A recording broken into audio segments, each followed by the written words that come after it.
Hello my friends! Welcome back to my channel. Today we will set up our journal spread for November. First of all, it is finally my birth month and I'm excited! Anyway, this month's theme is vintage book and dried flowers. First, I ripped up some brown paper and pages from an old book to cover the prints on the top left corner. Then I pasted it with some glue.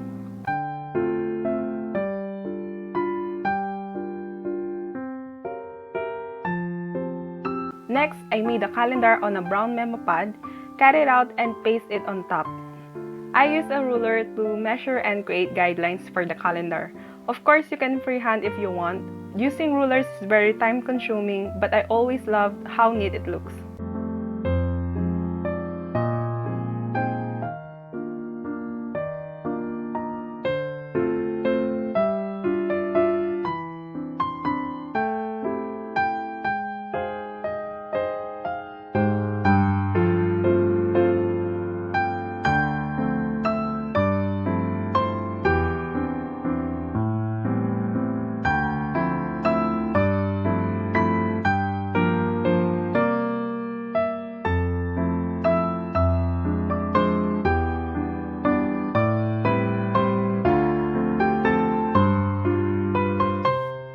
After that, I took out my letter stamp to put November on it.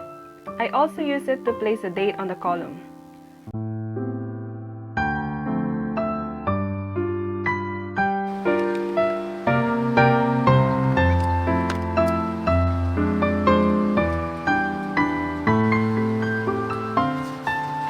Moving on to our next weekly spread, these are coffee stain paper I made before filming this video. This is my first time doing this and I'm sure I will do it again. I super love how it turned out. I ripped it out and layered it with a page from my old book and brown paper.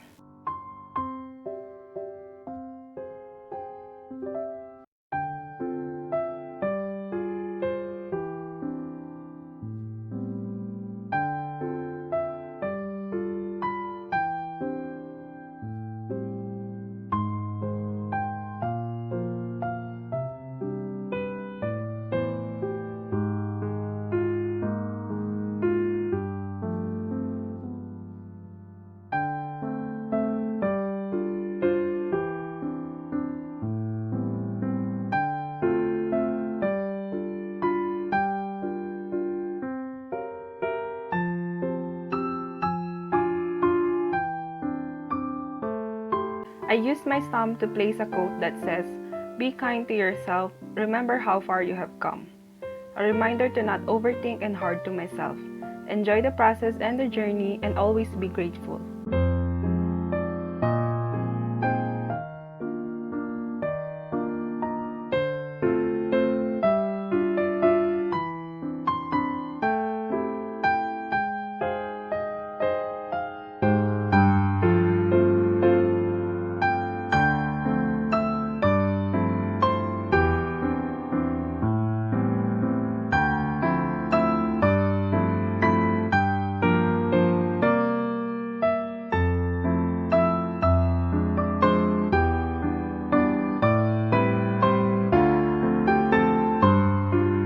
I also tear out from the brown memo pad and pasted it on the bottom left corner to provide a space where I could write.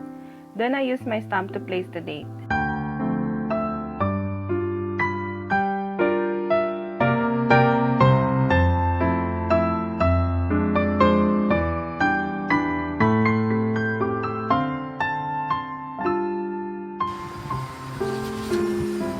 Moving on to the next weekly spread, I took out again my coffee stain paper and cut out a piece from it and pasted it.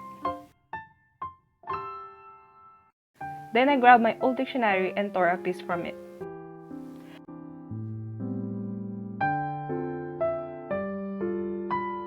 I also saw this bookmark tab that I have and take the darkest orange or almost brown looking one to create some contrast. Then I took out my collection of random dried flowers and leaves.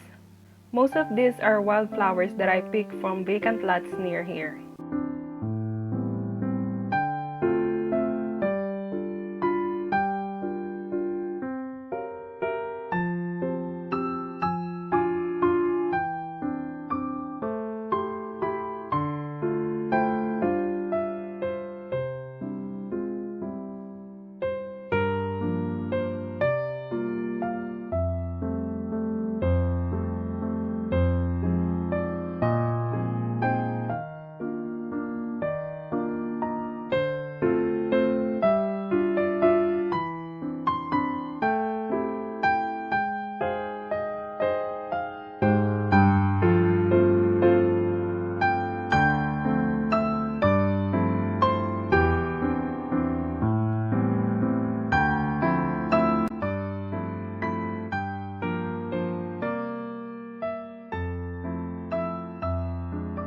After choosing, I fixed it with a washi tape. Then I drew a flower using brown pen to fill in the space.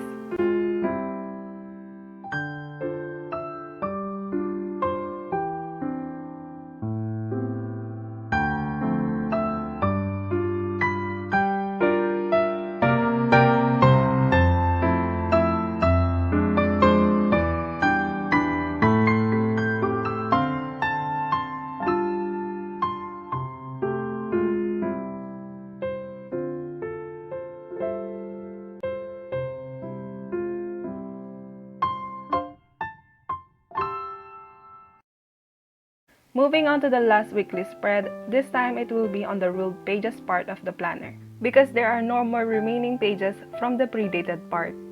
I tore some blank white paper and pasted it to cover the prints on the pages.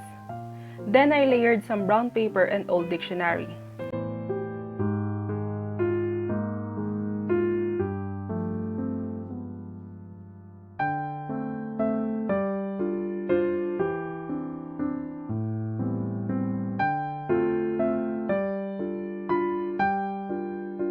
I used a vertical layout with 3 columns on each page. I split one column into 2 for weekends since I don't do much on those days. I'm using a ruler to line out everything so that it will look neat and organized. Then I cut out some small tabs from my brown memo pad and pasted it on where I will put the days of the week. I also added more torn out pages here and there.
I also decided to place a calendar on the empty space.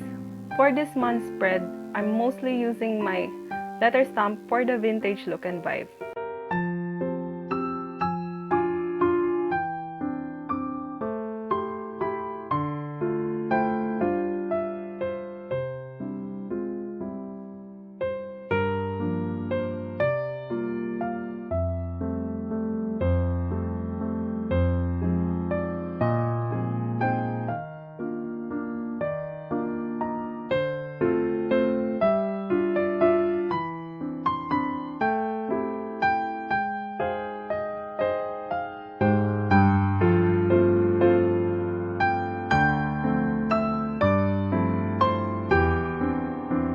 Moving on to our habit trackers, I changed the layout a bit.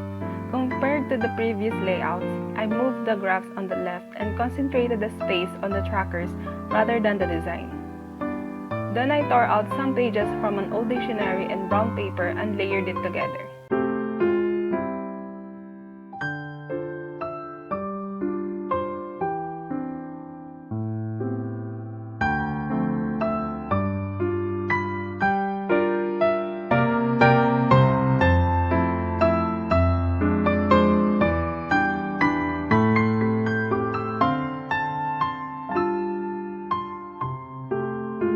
I took out the book where I dry my flowers to choose. Then I started outlining the trackers.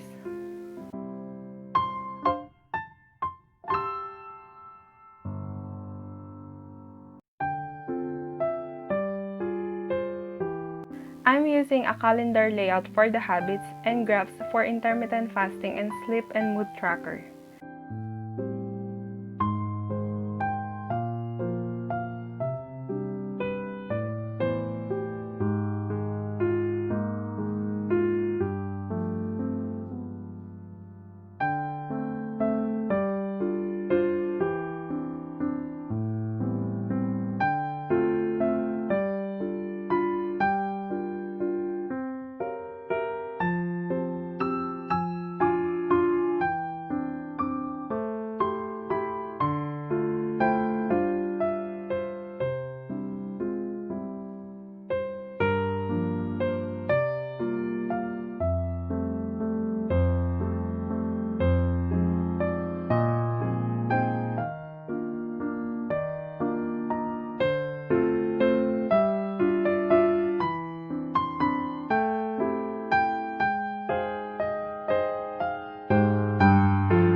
I cut out another set of tabs for each habit and pasted it.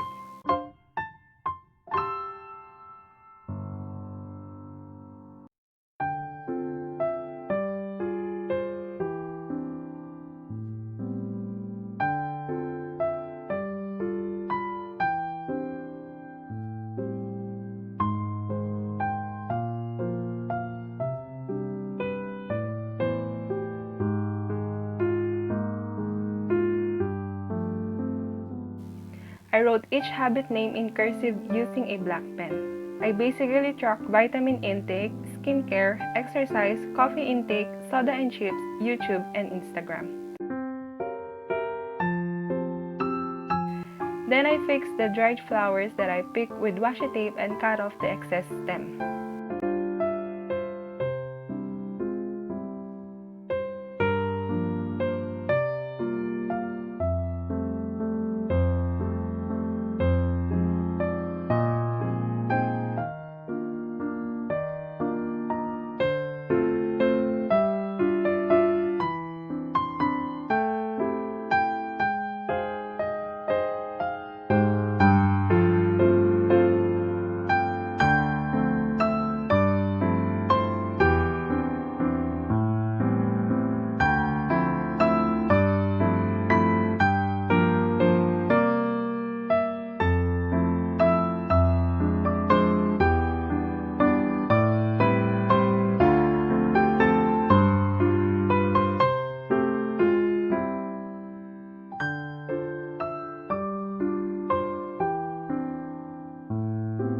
Moving on to our last spread, which is the reflections page, I ripped up 2 whole pages from my old book and cut out a page from my brown memo pad, cut it into 2 and pasted them.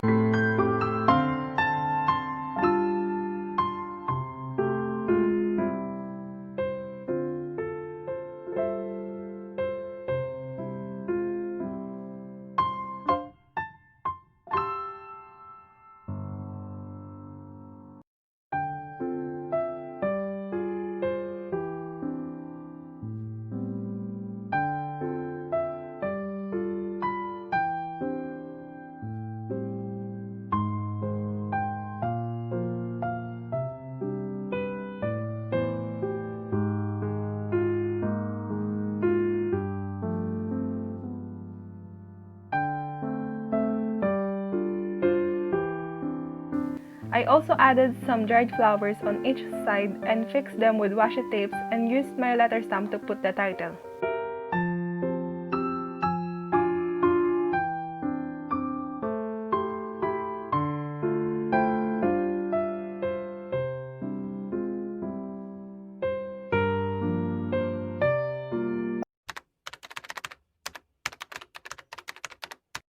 And that's pretty much it.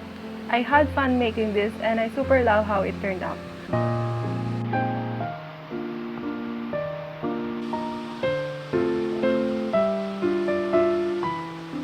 I hope I'll be more consistent in making and uploading content.